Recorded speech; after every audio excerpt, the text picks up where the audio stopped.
नमस्कार, जय श्री राम, राधे राधे। मैं नीतीश कुमार आज है पुनः द सुमन क्लासेस अपने यूट्यूब चैनल पर हूँ और आज है प्रीवियस ईयर का जो बीपीएससी मेंस का क्वेश्चन आया है 69th, उसको आगे बढ़ा रहे हैं 69वीं बीपीएससी मेंस में जीएस में आए गए प्रश्नों का, जिसमें आज हम चर्चा करने के लिए जो हमने निर्धारित किया था कि आज हम चर्चा करेंगे चंपारण नील विद्रोह का मूल्यांकन कीजिए तथा भारतीय स्वतंत्रता संघर्ष पर इसके प्रभाव का वर्णन करें।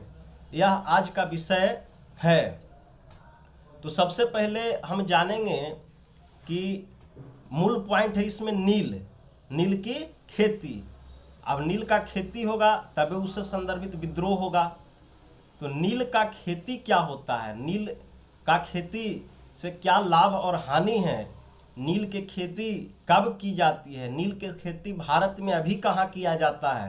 पहले हम इसका थोड़ा ज्योग्राफी को समझेंगे, इसके बाद हम समझेंगे कि नील के खेती के लिए आज किसान तैयार क्यों नहीं है, या अंग्रेजों के समय में भारतीय किसान नील की खेती करने के लिए तैयार क्यों नहीं होते थे, क्या चुनौतियां थी नील की खेती के लिए। फिर हम समझें कि जब चुनौतियां थी और जबरन नील की खेती अंग्रेजों द्वारा करवाया जाता था, जमींदारों द्वारा करवाया जाता था, तो भारतीय किसानों ने इसके खिलाफ विद्रोह किया।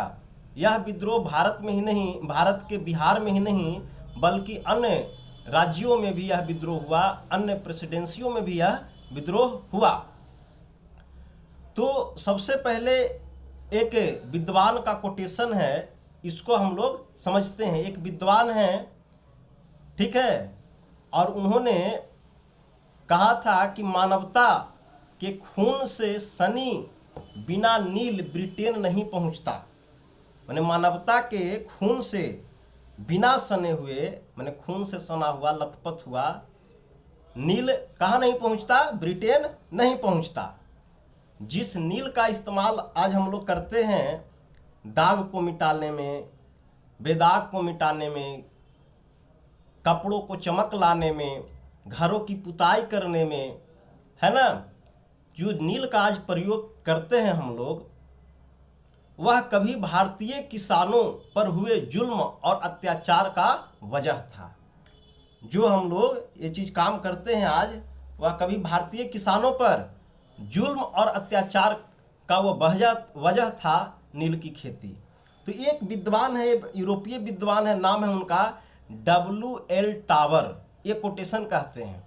तो ये इस ढंग का कोटेशन जो है, आप निबंध जब लिखेंगे तो उसमें ये चीज़ें मदद करती है।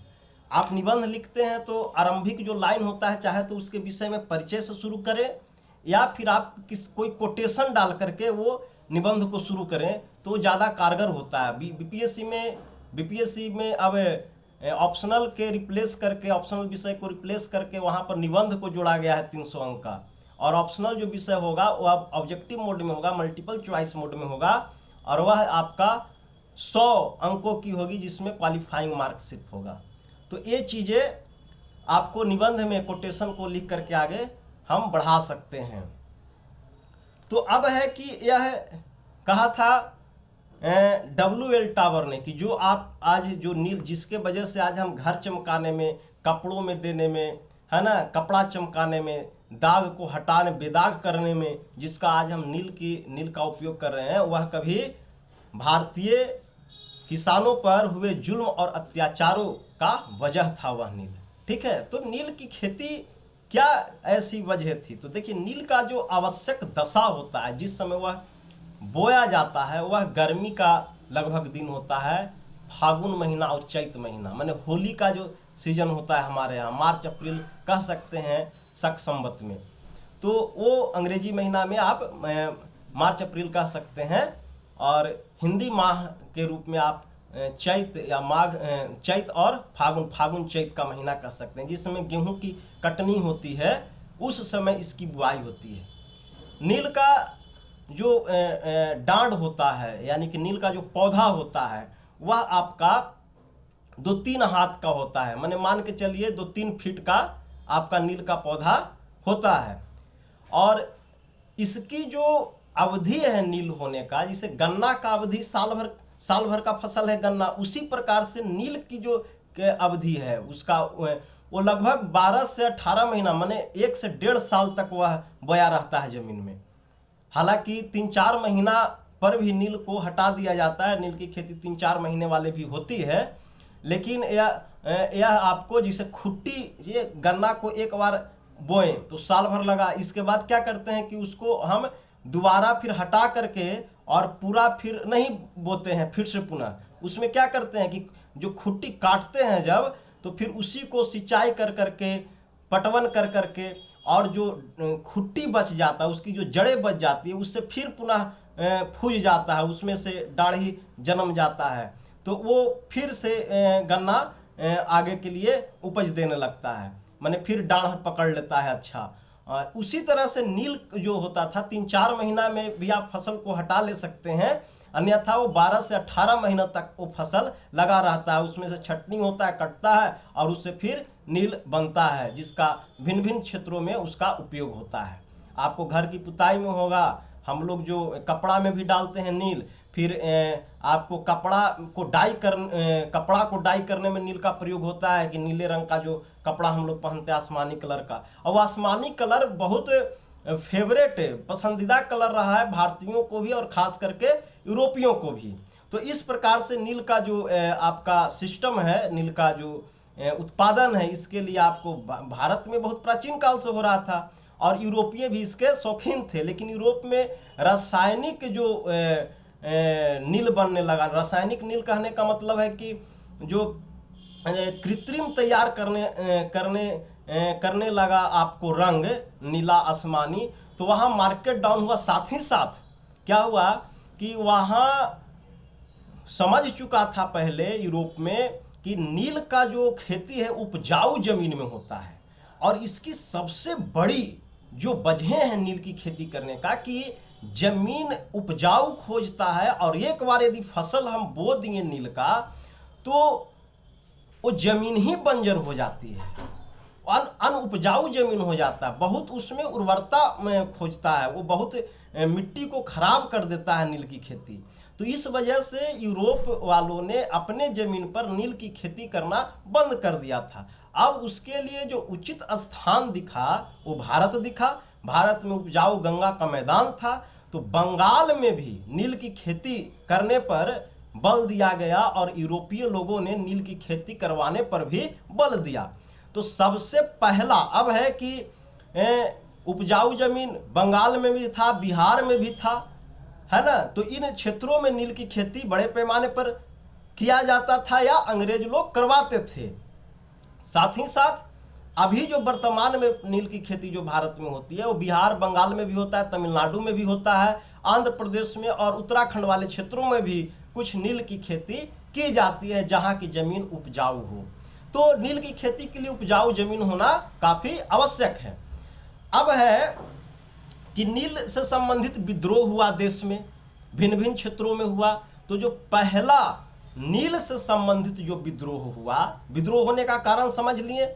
विद्रोह होने का कारण यह रहा हर जगह कि नील से जमीन अनउर्वर हो जाती है, पहला चीज़। दूसरी चीज़ था कि किसान लंबे समय तक खेत को नील की खेती में लगा करके उसको बझाना नहीं चाहते। उतने समय में भिन्न भिन्न प्रकार के फसल वो उगा लेंगे जो किसानों के हित में, किसानों के लिए ज़्यादा लाभदायक होगा। तीसरी जो वजह थी कि नील की खेती अंग्रेज नील्हे साहब जमींदार लोग करवाते थे जबरन, और उससे अपने मूल्य पर, अपने द्वारा निर्धारित मूल्य पर उससे नील खरीदते थे। तो इससे किसानों में असंतोष पैदा हो गया, जिसके कारण भिन्न भिन्न क्षेत्रों में नील्हे साहब के विरुद्ध में, जो नील की खेती जबरन लोग करवाते थे, उसके विरोध में विद्रोह करना शुरू हो गया, आंदोलन होना शुरू हो गया। तो जो सबसे पहले नील से संबंधित जो विद्रोह हुआ भारत में, वो बंगाल में हुआ था, नदिया जिला में। वहाँ के किसानों ने भी विद्रोह किया। साथ ही साथ जो लोग नील्हे साहब के बगान से संबंधित जो कर्मचारी थे या जो लोग वहाँ के लोग थे, जो असंतुष्ट थे अंग्रेज जमींदार और नीलहे साहब से, वो लोग भी किसानों के पक्ष में आकर के विद्रोह किए। साथ ही साथ जो किसानों का मुखिया होते थे, वहाँ का रैयत होते थे, वो भी आपको नीलहे साहब जमींदारों के विरोध में, अंग्रेजों के विरोध में नील की खेती बंद करने पर विरोध दर्ज किया और आंदोलन किया, जिसको जो सफल भी रहा और ये पूरी तरह से अहिंसक था। ये इसमें हिंसा का प्रयोग न के बराबर हुआ था, यानी कि नहीं ही हुआ था। फिर आपको यह 1859 में यह विद्रोह हुआ था। 1860-61 में यह विद्रोह खत्म हो गया, यह आंदोलन खत्म हो गया। एक एक्ट पारित कर करके वहाँ जो है किसानों के संदर्भ में आपको नील की खेती बंद कर दी गई और किसानों को जो भी घाटा हुआ उसको उचित मुआवजा या उचित रकम दिया गया था। तो वो पूरी तरह से नदिया जिले में जो हुआ वो सफल ही रहा। फिर यह विद्रोह का केंद्र बिहार भी बना, नील का खेती का विद्रोह का केंद्र। यहाँ भी बिहार में भी खास करके जो चंपारण वाले क्षेत्र है, हालांकि हर जगह इस ढंग का खेती, नील के खेती के लिए नीलहे साहब जो जमींदार होते थे, बगान का मालिक होते थे, वो किसानों को नील की खेती करने पर बल देते थे। क्योंकि जब यूरोप में नील की खेती बंद हो गई तो वहाँ नील का डिमांड बढ़ने लगा और वहाँ रासायनिक नील जो बनाया जाता था, जो रंग बनाया जाता था, वो नेचुरल नील जैसा नहीं, कोई भी चीज़ें नेचुरल जैसा नहीं हो सकता। नेचुरल का एक बात ही अलग होती है। तो यहाँ का नील का यहाँ का कहीं का भी नील का डिमांड बढ़िया था, लेकिन नील यूरोप में तो बंद कर दिया गया था। भारत एक उचित स्थान था, उपजाऊ मिट्टी थी और अंग्रेजों का काम था भारत का दोहन करना। तो नील के लिए जबरन खेती करवाया जाने लगा आपको भारत में, और बिहार में भी इस प्रकार से क्रियाएं हुई। और वो अपने मूल्य पर लेता था, अपने द्वारा तय निर्धारित मूल्य पर नील को क्रय करता था और उसको ब्रिटेन तक पहुंचाता था। इसके लिए सबसे पहले जो आंदोलन हुआ बिहार में 1912 ईस्वी में हुआ, खोंदर राय और सुंदर जी के नेतृत्व में। हालांकि वह जो विद्रोह था, वह जो आंदोलन था, वह दबा दिया गया, असफल रहा। तो फिर बिहार में जो नील की खेती के लिए, नील को खेती को बंद करने के लिए, जो उस पर जो लोग खेती नहीं करता था, तो उसके एवज में लगान बढ़ा करके लेना, टैक्सेशन बढ़ा करके लेना, किसानों को प्रताड़ित करना, जो ये क्रियाएं चल रही थी कि हमने मान लिया कि नील की खेती करने से हमने बगावत कर दी, हम नील का खेती करने के लिए मना कर दिए, तो अंग्रेज या जो नीलहे साहब जो जमींदार होते थे, हम पर अनन्य प्रकार के टैक्सेशन की सुविधा टैक्सेशन लगा दिया, प्रताड़ित करने लगा। तो ये सबसे आक्रोशित होकर के किसानों ने, वहाँ का एक किसान नेता बड़े थे राजकुमार शुक्ल जी, तो ये गांधी जी को लखनऊ में जा कर के न्योता दिए बिहार आने का, और बिहार आने का, और नीलहे साहब जमींदार अंग्रेजों के प्रति वो आंदोलन करने का कि आप इसका आंदोलन का नेतृत्व कीजिए, आप आंदोलन कीजिए और किसानों की जो दशा दुर्दशा यहाँ का होते जा रहा है उसको समझने का प्रयास कीजिए, क्योंकि किसान बड़ा त्राहिमाम है। तो जो बिहार में, बिहार के जो चंपारण में जो इसका केंद्र बना और वहाँ जो खेती करने का प्रचलन था, प्रवृत्ति था नील का, उसमें था कि अनिवार्य रूप से 20 कट्ठा में 3 कट्ठा जमीन पर नील की खेती करना अनिवार्य था। नील की खेती की हमने पहले चर्चा किया कि इसकी क्या उपयोगिता, क्या दुरुपयोगिता होती है। पूरी जमीन बंजर हो जाती है, किसान उतना दिन समय क्यों दे जब हमको लाभ ना हो, और उसी के मूल्य पर हमको बेचना भी पड़े, उसके द्वारा निर्धारित मूल्य पर। तो किसान त्राहिमाम थे और हमें यदि ना करे खेती तो हम पर अनन्य प्रकार के टैक्स लगा दिए जाते थे किसानों पर। तो इससे ग्रसित होकर के गांधी जी को न्योता दिए राजकुमार शुक्ल जी, और उनके न्योता को स्वीकार करके गांधी जी पहली बार बिहार के चंपारण में सत्याग्रह करने के लिए, आंदोलन करने के लिए बिहार आए चंपारण में। अब यहां पर एक प्रश्न बन जा रहा है, सत्याग्रह करने के लिए आए चंपारण में, किसके खिलाफ? अंग्रेजों के खिलाफ। क्यों? तो वहाँ 3 कट्ठा प्रथा, इसी को 3 कट्ठा प्रथा में 20 कट्ठा में एक बीघा में 20 कट्ठा होता है, बिस्वा जिसको बोलते हैं।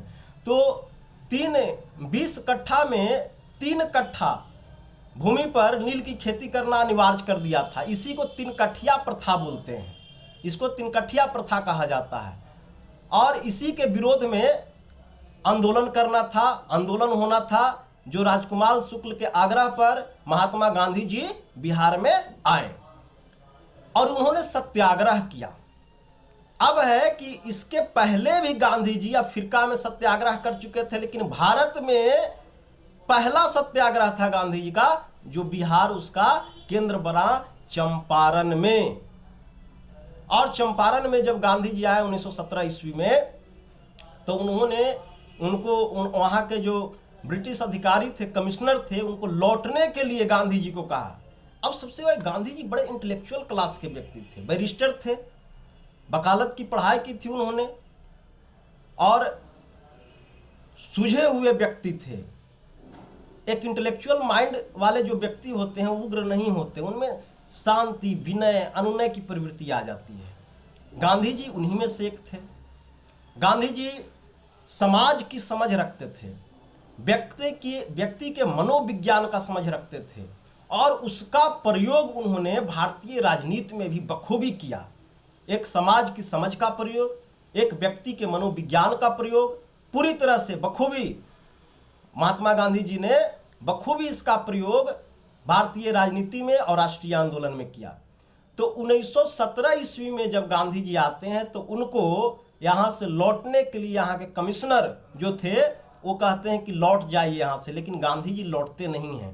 तो गांधी जी के साथ उनके सहयोगी, उनके मित्र और भारतीय राष्ट्रीय आंदोलन के प्रणेता, नेता सारे लोग, कुछ लोग आते हैं जिनका नाम है, जैसे डॉक्टर राजेंद्र प्रसाद जी आते हैं उनके साथ, मजहरुल हक जी आते हैं उनके साथ, महादेव देसाई जी आती हैं उनके साथ, देसाई जी आते हैं उनके साथ, कस्तूरबा गांधी जी आती हैं उनके साथ। इसके बाद आपको जेबी कृपलानी भी आते हैं। ये सब लोग, आपको नरहरि पारिख भी आते हैं गांधी जी के साथ में बिहार की चंपारण आंदोलन को सफल बनाने के लिए। अब ये लोग यहाँ साथ आते हैं, और महात्मा गांधी के जो पर्सनल सेक्रेटरी थे, सचिव थे, वो महादेव देसाई थे। और यहाँ आकर के इन्होंने सत्याग्रह शुरू किया, और भारत में यह पहला सत्याग्रह था गांधी जी का। पहले सत्याग्रह किए, लेकिन वो अफ्रीका में किए थे। और भारत में जो पहली सत्याग्रह थी गांधी जी का, वो बिहार का चंपारण ही था, जो नील की खेती के विरुद्ध में, 3 कट्ठा प्रथा के विरुद्ध में इन्होंने सत्याग्रह किया। अब प्रश्न उठता है कि आखिर ये सत्याग्रह है क्या, सत्याग्रह का क्या तात्पर्य है? तो सत्याग्रह का मतलब हुआ, सत्याग्रह के माध्यम से आंदोलन, माने आंदोलन का एक शस्त्र इन्होंने उठाया जो था सत्याग्रह। जिसे शस्त्र का मतलब एगो हथियार उठा लेना हुआ, शस्त्र एक सत्याग्रह भी होगा। शस्त्र का मतलब हुआ बंदूक उठा लेना, शस्त्र का मतलब हुआ वकालत के माध्यम से हम आंदोलन करना, शस्त्र का मतलब कि हम जज बन करके आंदोलन करना, शस्त्र का मतलब हम कि विधानसभा में घुस करके आंदोलन करना। ये उसका प्रयोग किस चीज का कर रहे हैं हम आंदोलन करने के लिए। तो इन्होंने गांधी जी ने जो प्रयोग किया, वह प्रयोग था इनका सत्याग्रह। अब यहाँ से एक प्रश्न गांधी जी के विचार से भी निकलते हैं कि सत्याग्रह क्या होता है। गांधी जी के सत्याग्रह के विषय में आप आलोचनात्मक व्याख्या कीजिए। एक प्रश्न गांधी जी का, जब गांधी, नेहरू, टैगोर का थॉट पढ़ना होता है, बीपीएससी में यहाँ से प्रश्न पूछता है मेंस में, तो एक प्रश्न यहाँ से भी निकल जाता है कि सत्याग्रह क्या है। तो हम इसी सेशन में, इसी वीडियो में हम सत्याग्रह के विषय में बता देते हैं कि सत्याग्रह होता है क्या। तो सत्याग्रह का मतलब है, जैसे हम सत्याग्रह का परिचय हम दें कि सत्याग्रह क्या है, तो सत्य के लिए आग्रह करना सत्याग्रह कहलाता है। माने कोई भी चीजें जो सच्चाई है कि नहीं यही सच्चाई है, और इसके लिए और कोई झूठ बोल रहा है कि नहीं नहीं गलत बात है, आपके विरोध में ये होगा वो होगा, लेकिन हम सच के लिए, सत्य के लिए हम उससे अनुनय विनय कर रहे हैं, आग्रह कर रहे हैं, तो वो सत्याग्रह होगा, है ना। और दूसरा जो है, इसमें क्या होता है कि जैसे हम आग्रह क्यों करते हैं, बहुत सारे व्यक्ति हैं, हर लोग हैं, तो सभी लोग में, सभी व्यक्ति के अंदर में एक ईश्वरीय सत्ता होती है, एक परम सत्य होता है। जैसे व्यक्ति का दो रूप होता है, एक इंटरनल और एक एक्सटर्नल।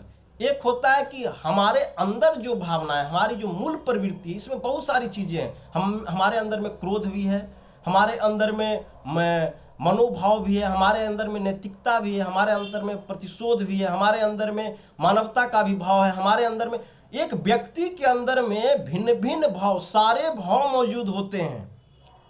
अब है कि हम किस भाव का उपयोग कर रहे हैं, तो वो चीज़ें डिपेंड करती है कि हमारा परवरिश किस माहौल में हुआ है और हम किन परिस्थितियों से गुजर रहे हैं, वो उसके भाव को डिपेंड करेगा।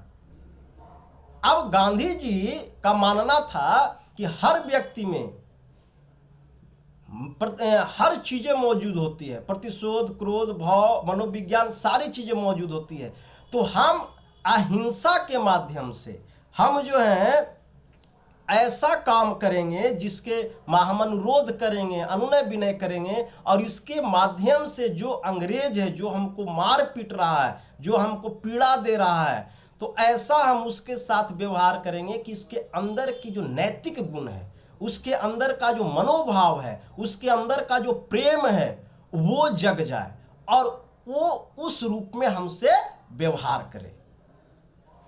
तो ये सत्याग्रह का ये मतलब हुआ कि सत्य के लिए आग्रह करना और उसके लिए प्रत्येक व्यक्ति को समझना कि उसके अंदर के भाव को, जो मूल भाव, बढ़िया भाव है, उसको बाहर निकालना। उसका जो क्रोध बाहर में दिख रहा है, वो क्रोध को वो उसका अंदर चला जाए और जो मूल भाव है, जो उसका प्रेम भाव है, वो हमारे प्रति बाहर निकाले। हम ऐसा व्यवहार करें उसके साथ। इसके लिए क्या होगा कि हमको यदि कष्ट भी हो, माने खुद कष्ट सह कर करके, खुद दुख सह कर करके, खुद थप्पड़ खा कर करके उसके हृदय को परिवर्तन कर देना। जैसे समझिए कि अशोक एक शासक था और इतना मार काट किया कि रक्त रंजित कर दिया धरती को, और वो देख करके कलिंग युद्ध में, और जब वो देख करके वो पूरा साम्राज्य को कि हमने इतना रक्त रंजित कर दिया, वो देख करके उसके हृदय ही परिवर्तन हो जाता है और फिर वो धर्म का पालन करने लगता है, बुद्ध को अपना लेता है। तो उसका क्या हो गया? हृदय परिवर्तन हो गया। तो हम ऐसा व्यवहार करें कि सामने वाले व्यक्ति का हम कष्ट सह ले, लेकिन उसके सामने वाले व्यक्ति का हम हृदय परिवर्तन कर दें, हम अपने प्रति उसके मन में प्रेम भाव जगा दें। जैसे एक और उदाहरण, अभी कोई मान ले कि लड़ाई झगड़ा हो गया, हम उसके खिलाफ अड़ जाएंगे ना कि मारो, आ जाओ तो आ जाओ, तो क्या होगा? युद्ध को न्योता दे रहा है, लेकिन हम कहें कि मार ले भैया, देहिया सिकुड़ा देंगे, तो क्या होगा? वह है हमारे प्रति कह रहे छोड़ दो, बेचारा है। तो ये बेचारा शब्द जो हुआ, उसके अंदर का भाव हमने निकाल लिया कि उसके अंदर भी प्रेम है, उसके अंदर में भी भाव है, उसके अंदर में भी दया है। तो यही चीज को निकालना, खुद कष्ट सह कर करके सामने वाले जो विरोधी हैं उसके अंदर के प्रेम को, नैतिकता को, सादगी को बाहर निकालना सत्याग्रह कहलाता है। तो सत्याग्रह का मतलब तो हम समझ गए, लेकिन सत्याग्रह का आधार क्या होगा, उसका तरीका क्या होगा? क्या होगा सत्याग्रह का आधार या तरीका?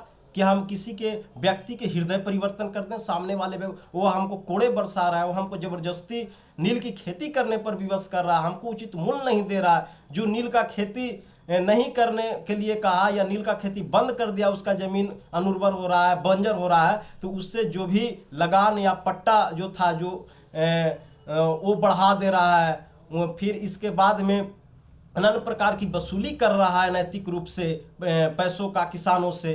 तो उसके अंदर में हम क्या ऐसा करें, क्या तरीका अपनाएं जिससे उसका हृदय परिवर्तन हो जाए? सत्याग्रह का मतलब तो समझ गए, लेकिन अब उसका राह क्या होगा, उसका तरीका क्या होगा, उसका आधार क्या होगा? तो सत्याग्रह का जो आधार होता है वो होता है अहिंसा।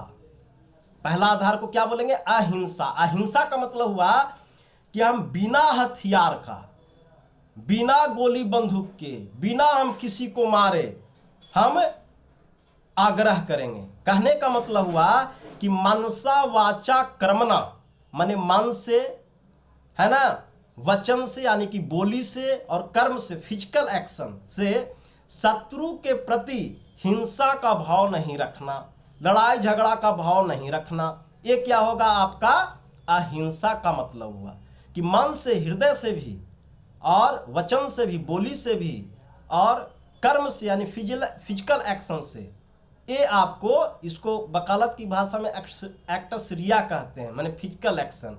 और मेंस रिया हो गया आपको वकालत की भाषा में कि माइंड से, माने हृदय से, दिल से, दिमाग से भी हम क्या करेंगे कि उसके प्रति हिंसा का भाव नहीं रखेंगे। तो यही हो गया अहिंसा। फिर आपको नैतिकता,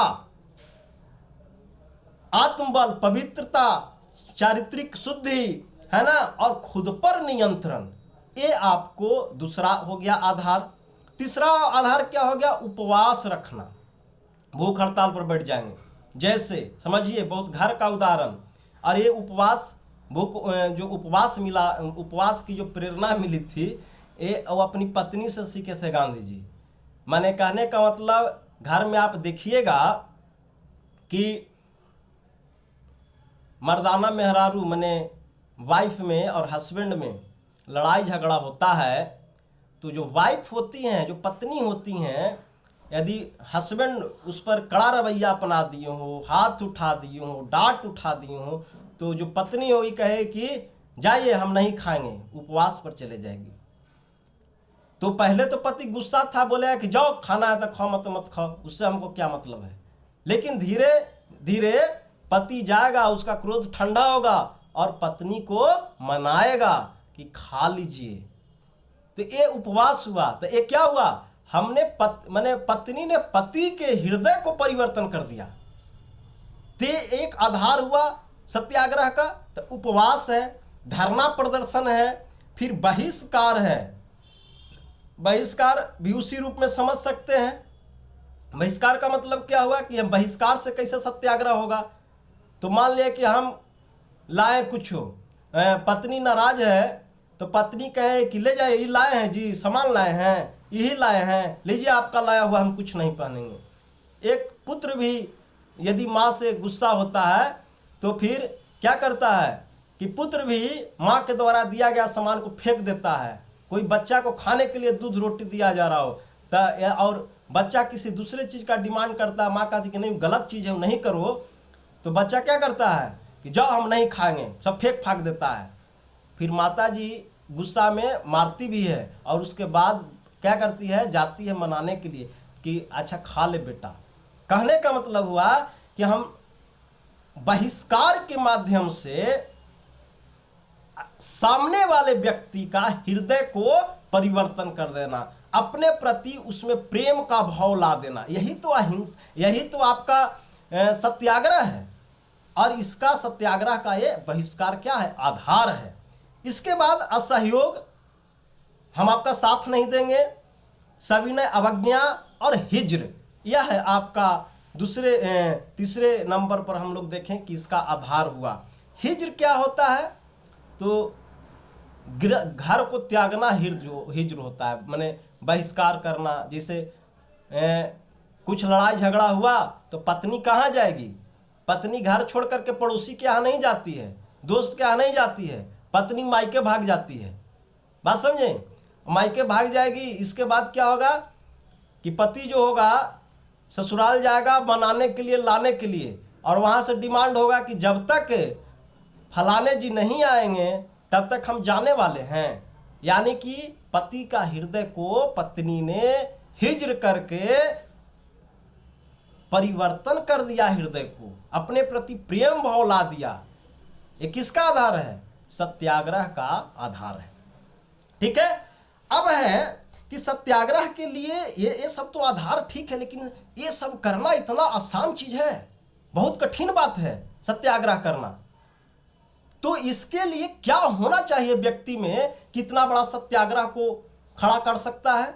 तो उस व्यक्ति में, जो सत्याग्रही व्यक्ति होगा, उसमें आत्मबल होना चाहिए, सहनशीलता होना चाहिए, उसमें धैर्य होना चाहिए, जुनून होना चाहिए। तो ये आत्मबल होना चाहिए सत्याग्रही में। दूसरा, नैतिकता होना चाहिए, खुद पर नियंत्रण होना चाहिए। कुछ भी बोले भैया जी हुजूर, कुछ भी बोले जी जी, तो एक थप्पड़ है, अच्छा ठीक है तब मार लीजिए, हम तो फकीर आदमी हैं, झोला लेते हैं भैया, चल देते हैं। तो ये होना चाहिए, स्वयं पर नियंत्रण होना चाहिए, स्वयं पर विश्वास होना चाहिए कि जो हम कर रहे हैं वो सफल होगा। तो ये होना चाहिए एक सत्याग्रही में, जो भी सत्याग्रह कर रहा हो, यानी कि जो हम बताएं कि सत्याग्रह किस लिए हो रहा है, उसका आधार क्या है। चारित्रिक शुद्धता होना चाहिए। यदि खुद में आप बुलंद नहीं है, खुद में आप चारित्रिक रूप से शुद्ध नहीं है, आपका मन वचन कर्म शुद्ध नहीं है, आप में नैतिकता नहीं है, तो आप सत्याग्रह को खड़ा नहीं कर सकते हैं। तेज सत्याग्रही में ये सब गुण होने चाहिए, तभी सत्याग्रह कर पाएगा।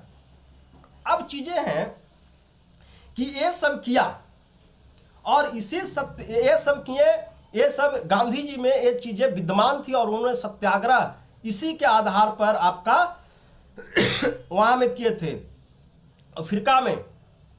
और भारत में पहली बार बिहार का चंपारण नील के खेती के विरुद्ध में गांधी जी ने सत्याग्रह किया।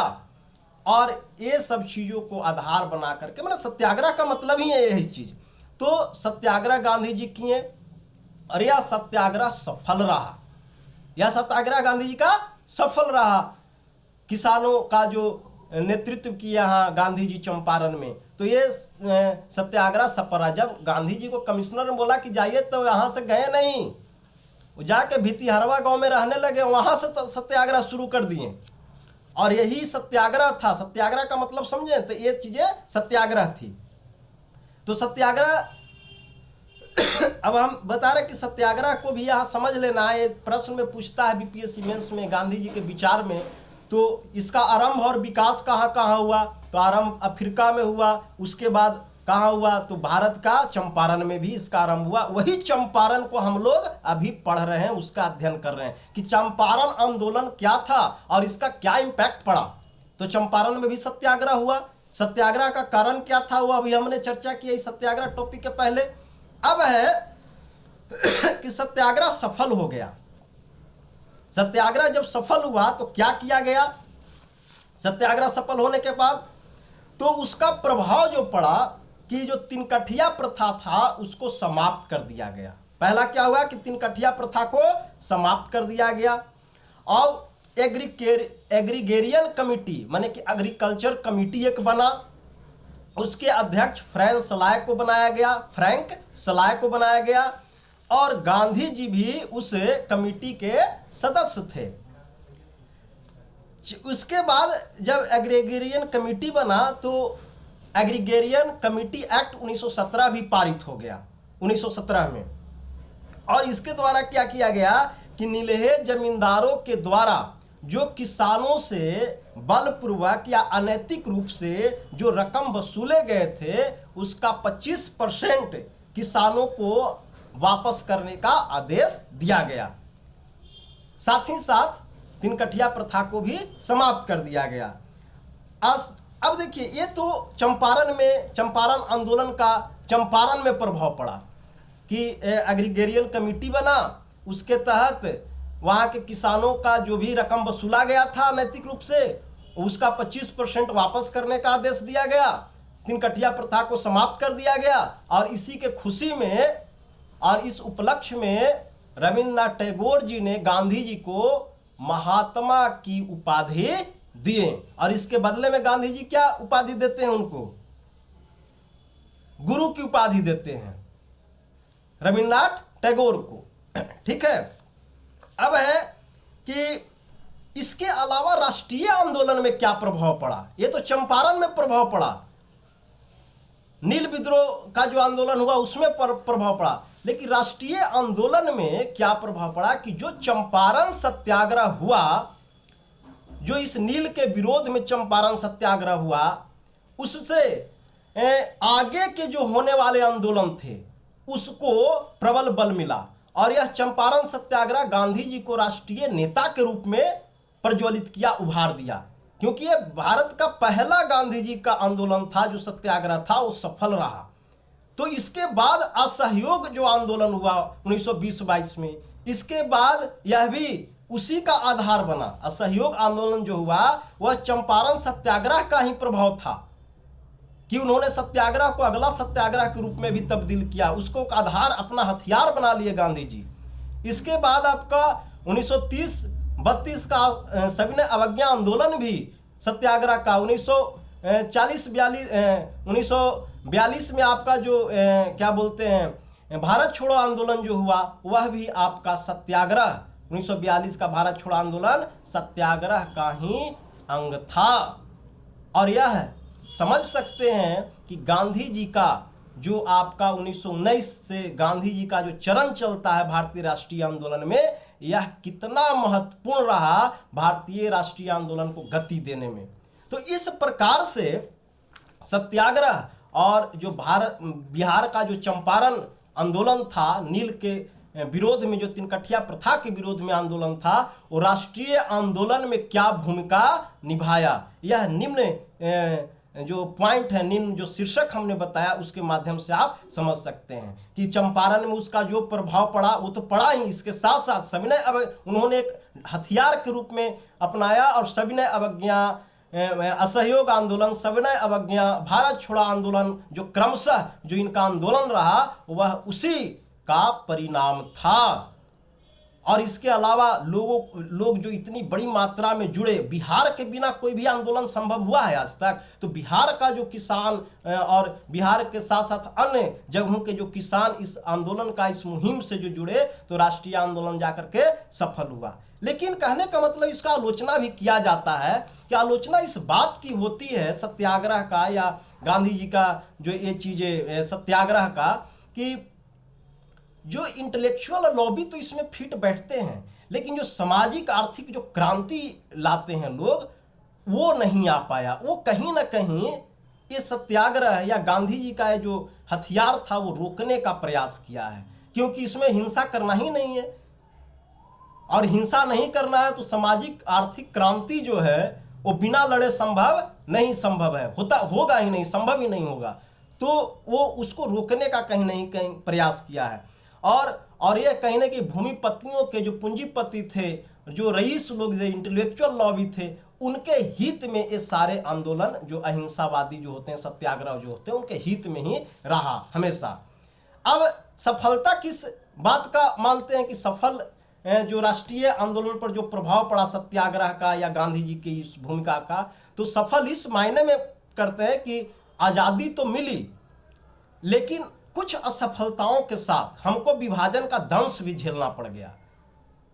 तो सफल तो हुआ राष्ट्र सत्याग्रह या गांधी जी का जो हमारे भारत से जो नील विद्रोह शुरू हुआ, वही जो आधार बना, उनका यहाँ का हथियार बना, ये राष्ट्रीय आंदोलन को सफल किया, भारत की आज़ादी दिलाई, लेकिन अंशतः भारत का जो विभाजन का दंश झेलना पड़ रहा, वह भी यही सत्याग्रह गांधी जी का एक देन है, कह सकते हैं।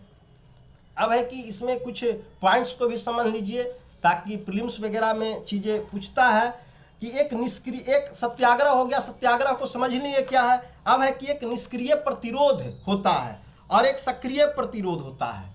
तो सत्याग्रह का मतलब समझ लिए। अब निष्क्रिय प्रतिरोध क्या होता है और सक्रिय प्रतिरोध क्या होता है? निष्क्रिय प्रतिरोध में जो है अहिंसा होता है, और सक्रिय प्रतिरोध में अहिंसा नहीं होता है, वो एकदम क्रांतिकारी होता है। जैसे भगत सिंह तो क्रांतिकारी थे, सक्रिय प्रतिरोध करते थे, और जो सत्याग्रह हुआ वो गांधी जी जैसे लोग थे।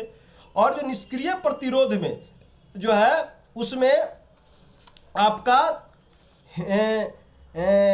शारीरिक हिंसा, शक्ति का सहारा लिया जाता है थोड़ा बहुत, ठीक है। जैसे कि बाल गंगाधर तिलक, वो निष्क्रिय प्रतिरोध के उदाहरण उनको कह सकते हैं। माने शारीरिक हिंसा का प्रयोग लिया जाता है, शक्ति का प्रयोग लिया जाता है, और निष्क्रिय प्रतिरोध कमजोर का अस्त्र होता है, और जो सत्याग्रह होता है उसका क्या मतलब है कि शक्तिशाली अस्त्र है। धैर्य रखना बहुत बड़ी बात होती है किसी के लिए, आंदोलन के लिए, या फिर आत्मबल, नैतिकता बहुत बड़ी चीज होती है, सारे की बस की बात नहीं होता है। क्योंकि ये बहुत, जिसके सबसे बड़ी समस्या है कि धैर्य कौन रख सकता है। जो आर्थिक रूप से भी मजबूत रहेगा वही धैर्य रख सकता है व्यक्ति। आज भी आप देखिए, आज इस समाज में देखिए, कौन धैर्य रखेगा? जो आर्थिक रूप से, सामाजिक रूप से मजबूत रहता है व्यक्ति, वह उसके पास धैर्य अमूमन होता है, वो थोड़ा टिकता है चीज़ों में। और जो नहीं रहेगा वो टिक पाएगा जी, कोई आंदोलन खड़ा कर पाएगा? अभी जाट विद्रोह, किसानों का विद्रोह जो हुआ उसमें देख रहे हैं किस ढंग से हुआ। अर्थव्यवस्था ठीक ठाक थी तो लंबे समय तक, सालों भर तक आंदोलन चल पाया। जो नहीं रहेगा चाहे तो कुचल दिया जाएगा, और नहीं तो आरंभ से ही मारधार एक्शन से भरपूर रहेगा, वो सत्याग्रह नहीं कर पाएगा। बात समझे? तो भगत सिंह जैसे लोग क्रांतिकारी थे। और निष्क्रिय प्रतिरोध का मतलब निष्क्रिय प्रतिरोध का मतलब क्या हुआ कि उसमें शारीरिक हिंसा का प्रयोग लिया जाएगा। बात समझे? तो बाल गंगाधर तिलक निष्क्रिय प्रतिरोध के उदाहरण कह सकते हैं उनको। तो इस प्रकार से नील विद्रोह, नील की खेती क्या था, नील क्यों नहीं करा, चुनौतियां क्या थी, नील से संबंधित विद्रोह पहले कहाँ हुआ, गांधी जी इसकी भूमिका इसमें क्या रही, सत्याग्रह क्या रहा, सारा विषय वस्तु को हमने समझा। अब है कि इतना सारा हम बोले हैं 40 मिनट लगभग, तो इस 40 मिनट को हम लिखेंगे तब तो 1 घंटा 1.5 घंटा लग जाएगा। और 22 मिनट में हमको ये फुल लेंथ क्वेश्चन है 38 नंबर का, तो 22 मिनट में लिखना है, तो कैसे लिखेंगे? तो ये हम कॉन्सेप्ट दिए। अब इसमें इस सारी चीज़ों को लिखना नहीं है, ये समझने के लिए हमने ये चीज़ें बताया। अब इसमें से सत्याग्रह सिर्फ लिखना रहेगा तो हम सत्याग्रह का गांधी जी के विचार में उसको सिर्फ लिख देंगे, उसको यहाँ पूरा उसका वर्णन नहीं लिखना है। आपको यहाँ सिर्फ यही लिखना है कि सत्याग्रह का प्रयोग किए, बात समझे? और उसमें और कारण लिखना कि क्या कारण था कि हुआ, और उसका प्रभाव को 4 5 6 जो बिंदु है जो हम लास्ट में बताएं उसको लिख देना है कि क्या प्रभाव पड़ा राष्ट्रीय आंदोलन में। लास्ट में निष्कर्ष है, पहले इंट्रोडक्शन लिखना है, यानी कि भूमिका थोड़ा लिखना है, फिर आंदोलन का कारण क्या रहा, आंदोलन का क्षेत्र कौन सा रहा, और इसके बाद कौन कौन लोग नेतृत्व किए, कौन इसका नेतृत्व किए, और इसके बाद आपको इसका प्रभाव क्या पड़ा, कौन सा कमिटी बना, है ना, और इसके बाद लास्ट में निष्कर्ष लिखे। इतना ही लिखना है, लेकिन हम ओवरऑल समझने के लिए ये सारी चीजें हमने चर्चा किया। तो कल का सेशन में हम पुनः चर्चा करेंगे आगे जो है उसका क्या है, प्रश्न देखते हैं कि क्या है प्रश्न दिमाग में नहीं ना है, तो उसको हम चर्चा करेंगे। तो आज वाला यदि किसी को किसी तरह से समस्या होगी और किसी को समस्या लगे तो आप किसी माध्यम से हम तक पहुंचाइए ताकि हम उसको सुधार करने का प्रयास करें। तो आज का जो भी हमने सत्याग्रह या फिर चीज़ें जो हमने डिस्कस किया है, एनालिसिस किया है, तो उसको आप जरूर हम तक पहुंचाइए यदि आपको किसी ढंग का समस्या लगता है तब, या सुधार की आवश्यकता है तब, कि लिखें कैसे। वो लिखने की एक दिन हम बढ़िया से बताएंगे क्या क्या लिखना है कम समय में। अब कोई पहला जो क्वेश्चन था उसमें 5 प्रश्न हैं, और 5 प्रश्न जो है वो है आपको 114 नंबर का, और 5 प्रश्न 114 नंबर का है, तो समझ लिए, मान लिए कि एक प्रश्न 8 नंबर का वो था, तो अब 5 प्रश्न जो है, एक प्रश्न का 22 मिनट समय मिल रहा है, तो 5 प्रश्न का समझिए कि 5 का 20, 4-5 मिनट मान लिए कि समय मिलेगा 5 मिनट, तब 5 मिनट में हम वो प्रश्न कैसे लिखेंगे। और 38 अंक का जो है जिसमें 22 मिनट का समय मिल रहा है उसको हम कैसे लिखेंगे। चीज़ें सब वही है, लेकिन लिखना कैसे है कि हम उतने कम समय में लिख लेंगे, तो उस पर हम एक दिन बढ़िया से चर्चा करेंगे। ठीक है, अगला जो हम शुरू करेंगे कि भारतीय राष्ट्रीय आंदोलन के उदारवादी चरण के योगदान का आलोचनात्मक परीक्षण करें। ये आपको तीसरा प्रश्न जो है उसका है। ठीक है, तो हम अगले दिन ये चर्चा करेंगे। पिछला दिन थोड़ा सा यहाँ पर डिस्टरबेंस था, बगल में शोरगुल हो रहा था, पार्टी वगैरह था, तो इसलिए हम कल नहीं जुड़ पाए थे, इसके लिए क्षमा चाहते हैं। आज यहीं तक, धन्यवाद, नमस्कार।